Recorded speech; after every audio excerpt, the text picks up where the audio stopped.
I went to see my sister on her first day working at her father-in-law's company. I found her scrubbing toilets. Her father-in-law sneered, "This is all she's fit for." Her husband just smirked. My sister looked at me and broke down in embarrassment. I said nothing. I simply turned around and called. You know that gut-wrenching feeling when you witness someone you love being humiliated, and the person who should protect them is smiling? That's exactly where my world imploded. One moment, I was bringing my sister flowers on her first day of a new job, so proud of her. The next, I found her scrubbing toilets, tears silently streaming down her face, while her husband and father-in-law stood by laughing. What the hell happened next? You might wonder. Well, that smile on her husband's face, that was the spark that ignited a fire, and it burned down everything. My name's Gary. I'm 33, the oldest kid, the big brother, the one everyone called reliable. I own a small toy store in town. You know, wooden trains, puzzles, those little birdhouses kids can paint. The kind of place where kids forget to be grumpy, and that's why I love it. I fix wheels, tie ribbons, wrap presents with way too much tape. People joke I'm Santa without the beard. In my family, that turned into a job title. Gary will figure it out. My mom would say it whenever bills or problems appeared, like stains on a white shirt. And for years I did, but I'm getting ahead of myself. I went to see my sister, Mia, on her first day at her father-in-law's company. She'd married young, last year, to Daniel. His dad, Mr. Salman, owns a logistics company, big bucks, big ego. Everyone said it was a lucky start for Mia. Connections, my dad had beamed, proud like he'd arranged the sky itself. I brought flowers, cheap but bright.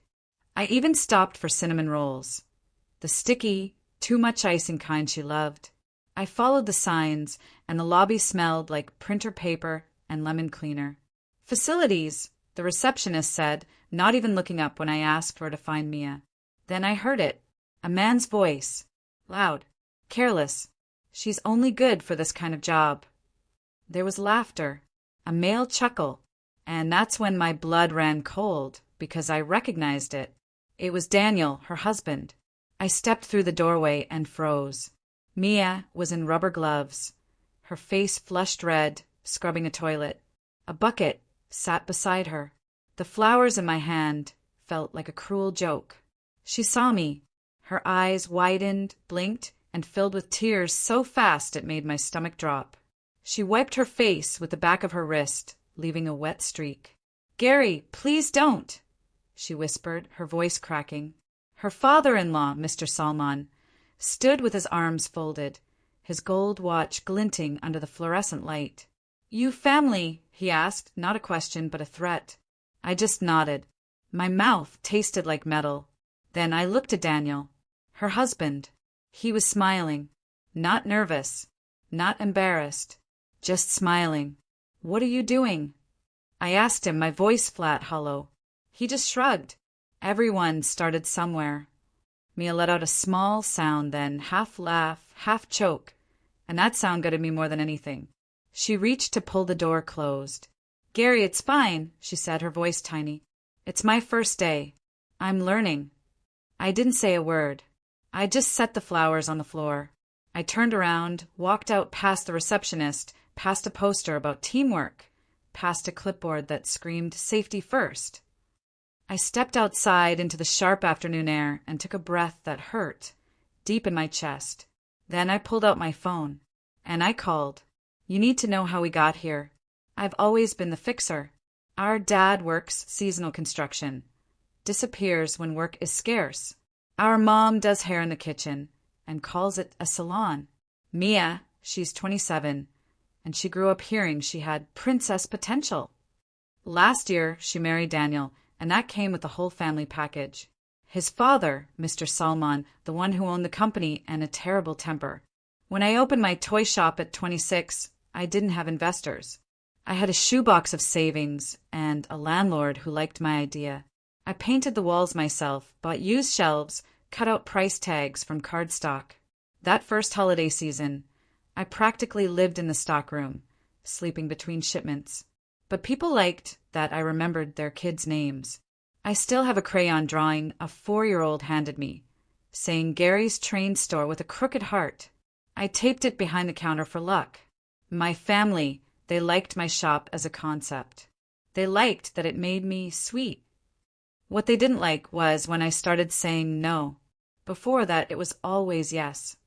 Gas money for Dad, just until Friday. Grocery runs for Mom. I'll pay you back when my client shows. Phone bills accidentally charged to my card. My accounts looked like confetti.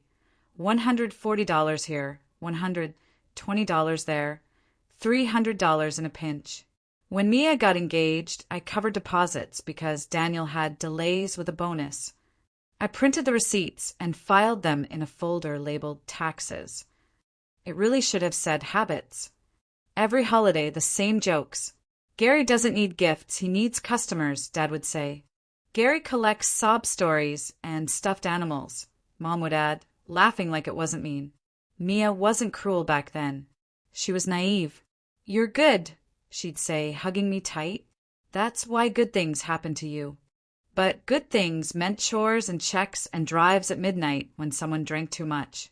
Good things meant my phone buzzing during inventory because Daniel's car died again. Can you Venmo me for Uber?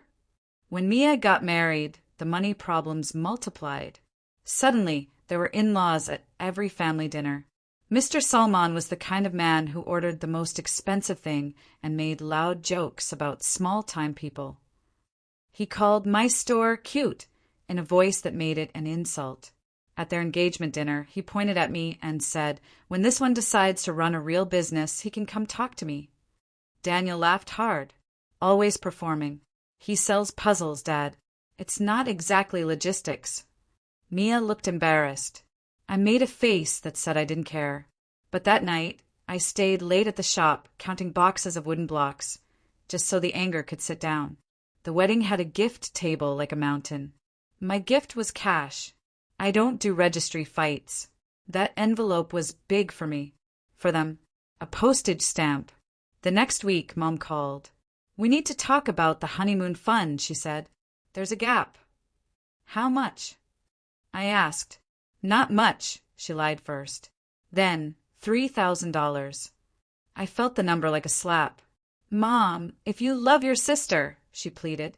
"She's starting a new life." I wired it. Stupid? Yes. But the way Mia texted me, "Thank you, thank you, thank you. You saved us," made it feel less stupid for about 5 minutes. Then came the chats. The family group chat, Rising Stars, Mom named it. Photos of dinners. A new watch on Daniel's wrist. Captions like "Hard work pays off" and "We are blessed."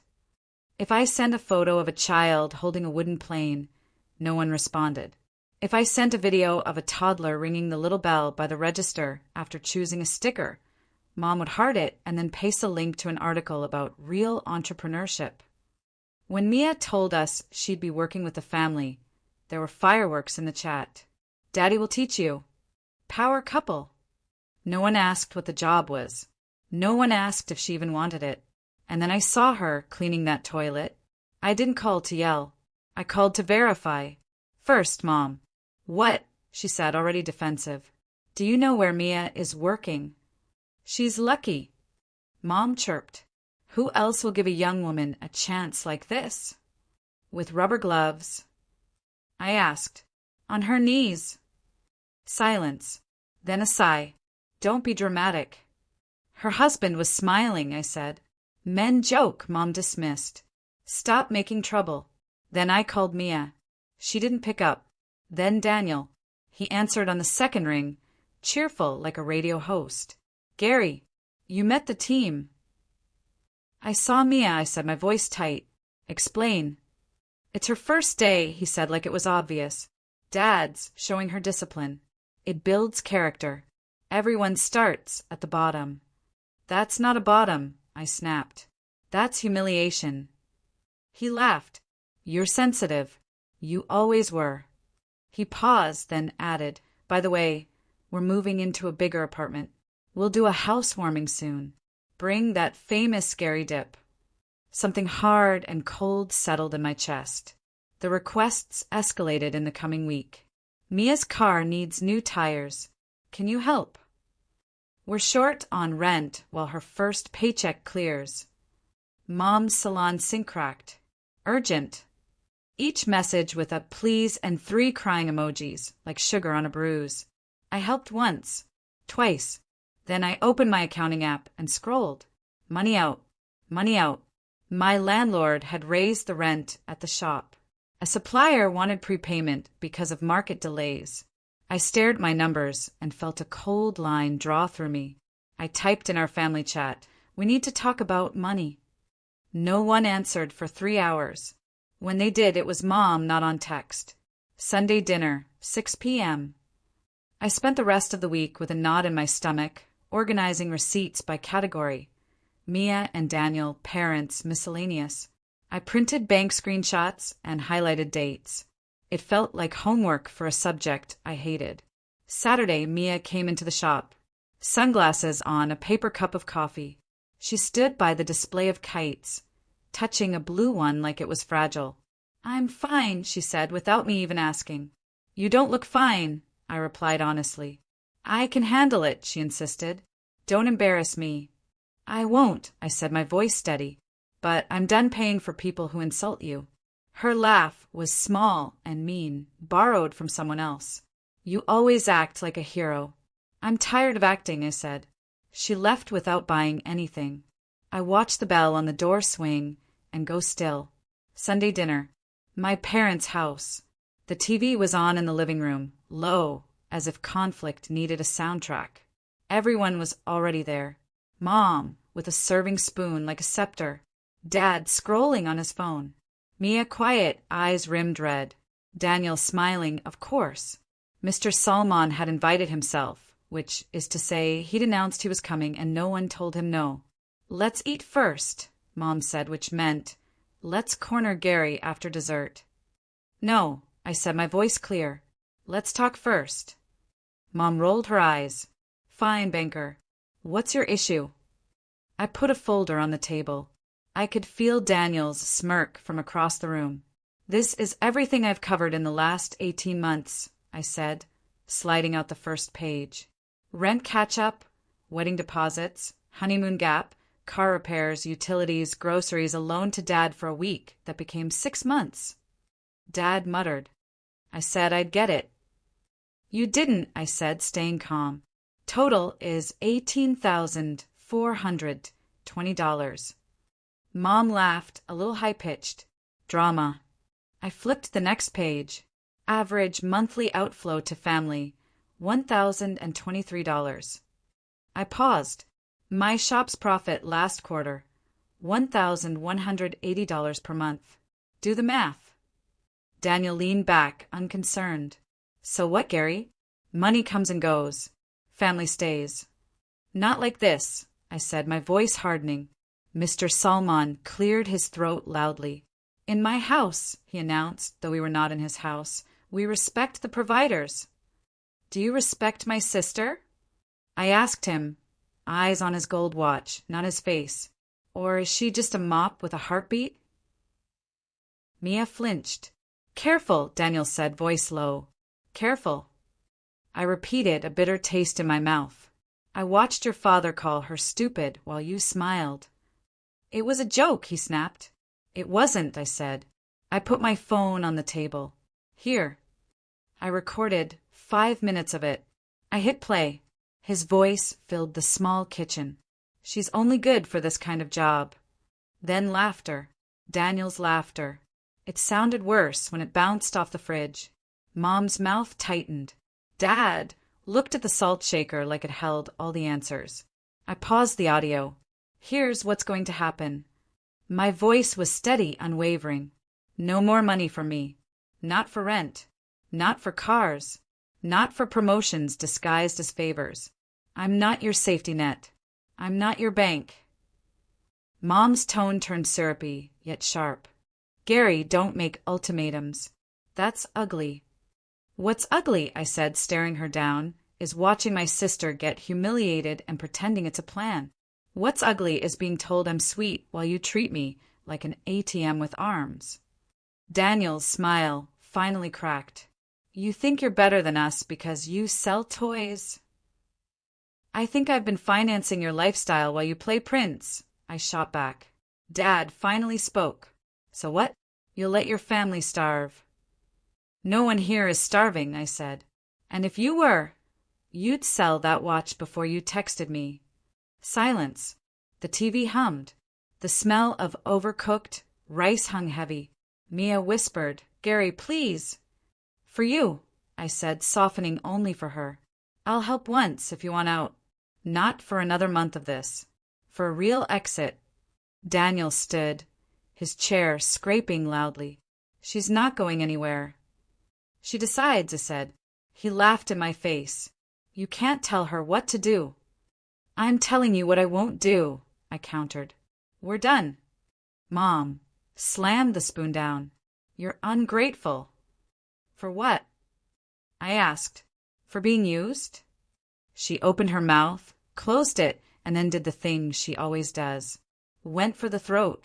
No wonder you never married. Who would want? I held up a hand. Stop. Then I slid the last page across the table. A simple spreadsheet. 2 columns, money in, money out. Dates, memo lines, receipts, Venmo screenshots.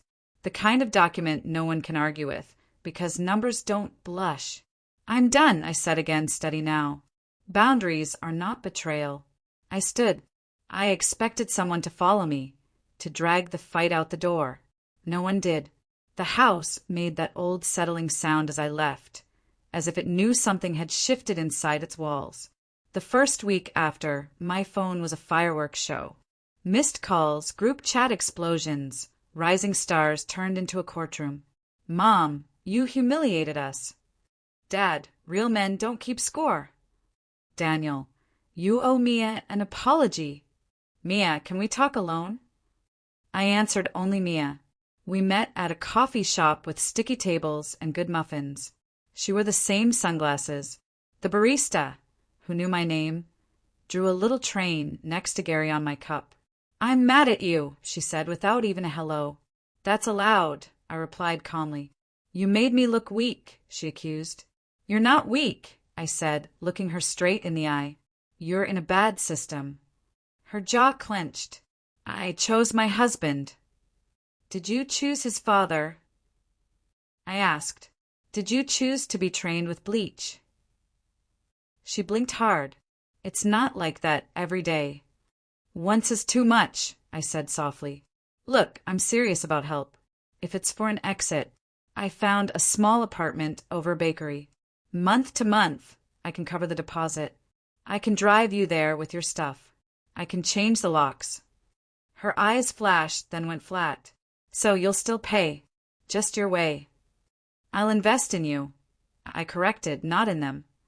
She tore a napkin into strips. He'll be furious.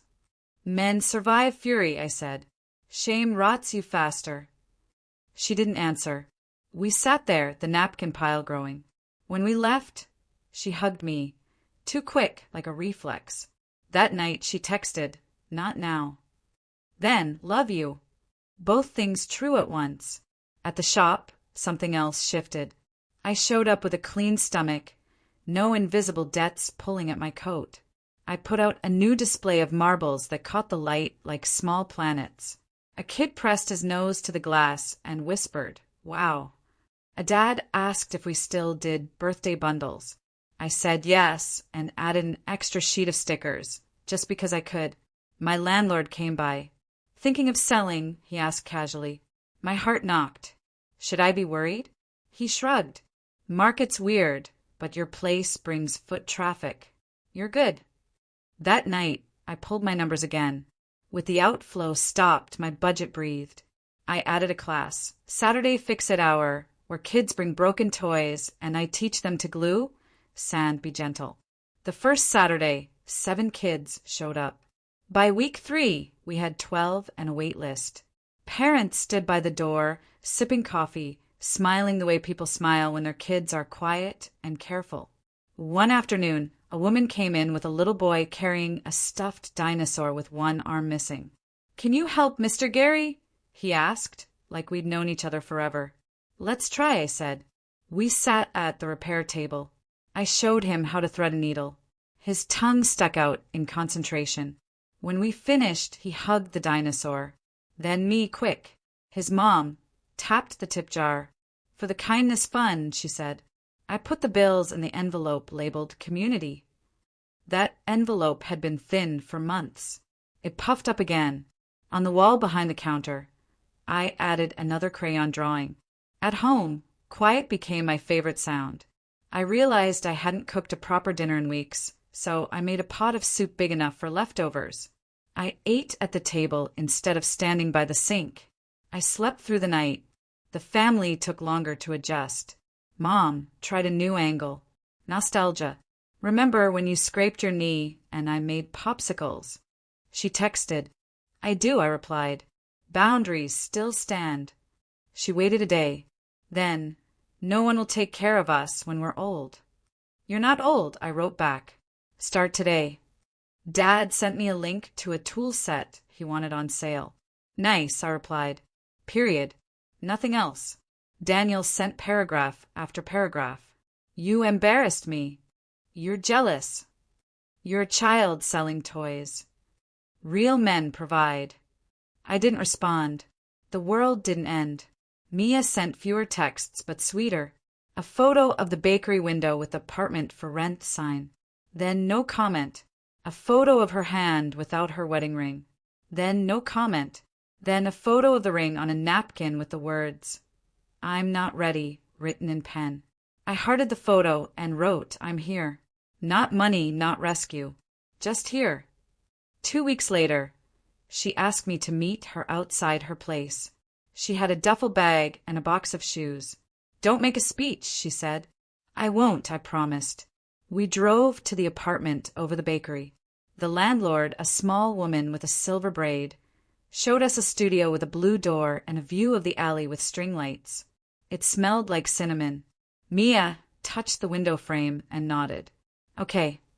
I paid the deposit. She signed the lease. She cried in the stairwell where no one could see. Daniel called 9 times that night. The 10th time I picked up. She's safe, I said. You think you can steal my wife, he snarled. She's a person, I replied evenly. She can't be stolen. She can choose. I'll come get her, he threatened. She doesn't want that, I said. I'll talk to your mother, he yelled. Talk to your father, I said and hung up. I expected chaos. Instead, it was boring. And boring, I learned, is the opposite of crisis. Mia got a job at a daycare 2 bus stops away. She came by the shop on her lunch break and ate sandwiches behind the counter. We didn't discuss the toilet or the video or the ring. We talked about kids who say passetti, about which glue works best on plastic dinosaurs. She started to smile like herself again, slow and real. News traveled, as it always does. Our aunt called to say she was proud. Our cousin messaged me that he was reevaluating some stuff. Dad pretended nothing happened. Mom posted a Bible verse about forgiveness on Facebook and tagged no one. Mr. Salmon never called me. He sent a message to Mia that said, ungrateful girl. She didn't reply. She blocked his number. The group chat went quiet. Then it renamed itself. Not Rising Stars anymore. Just family. No emojis. People think the hard part is the fight. For me, the hard part was the stillness. After the hours where I didn't have to be on call, where I could hear my own thoughts without someone else's emergency scratching at the door, I started keeping a little notebook under the counter at the shop. Not for expenses, but for good things. Tuesday, a girl traded 2 rocks for a marble, and then brought the marble back and said she missed her rocks. We traded again. Thursday, a dad cried when his son said his new kite was the wind's best friend. Saturday, a teenager bought a puzzle and said, for my brain. I wrote them down because I used to write bills and bargains disguised as love. This was better. One evening, closing time, I looked at the crayon drawings on the wall and saw there was no space left. A good problem. I moved the bell and hung a new corkboard. I wrote a small sign. Proof that people are good. It filled up fast. Mom came by the shop a month later. She hovered near the door like the bell might bite. "Hi," I said. She looked around as if expecting an audience. "You look well," she said. "I am," I replied. She picked up a small wooden car and turned it over. "We did not do right by you," she said, plain for once. I didn't rush to fill the silence. She put the car down carefully. "I am learning something," she admitted. "When I call you only when I need something, you answer less." "That's how phones work," I said, and smiled to soften it. She breathed out, "Coffee?" "Sure," I said, "but no money talk." "No money talk," she repeated. We walked to the bakery downstairs. Mia was behind the counter, hair up, her laugh easy and real. She saw us, and for a second I saw the younger version of us. The kids who shared a torn comic book and a pack of gum. She handed Mom a coffee. "On the house," she said. Mom reached into her purse. "I'll pay." Mia shook her head. "I want to." We sat by the window. The world did not burst into flames. We talked about the weather and muffins and the way the new bus route shaved 8 minutes off the commute. Ordinary miracles. That night, Daniel texted me, "You ruined everything." I stared at the screen for a long minute.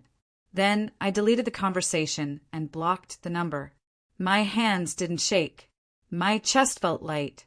At the shop, closing time, a little boy rang the bell 3 times because one felt too small.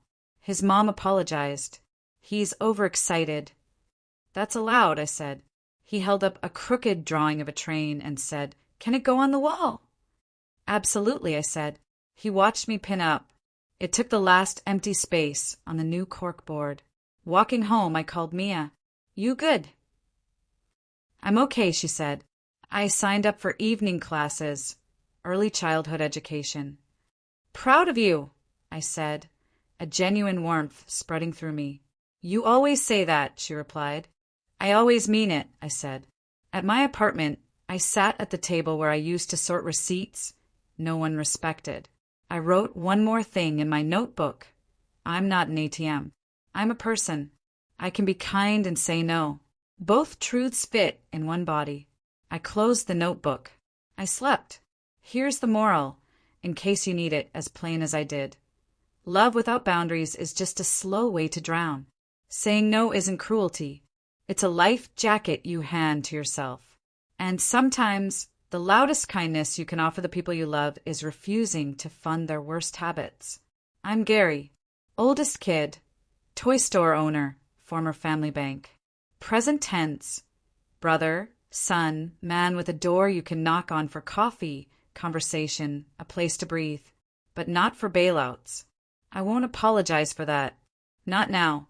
Not again. And if anyone asks what changed, I'll tell them the truth.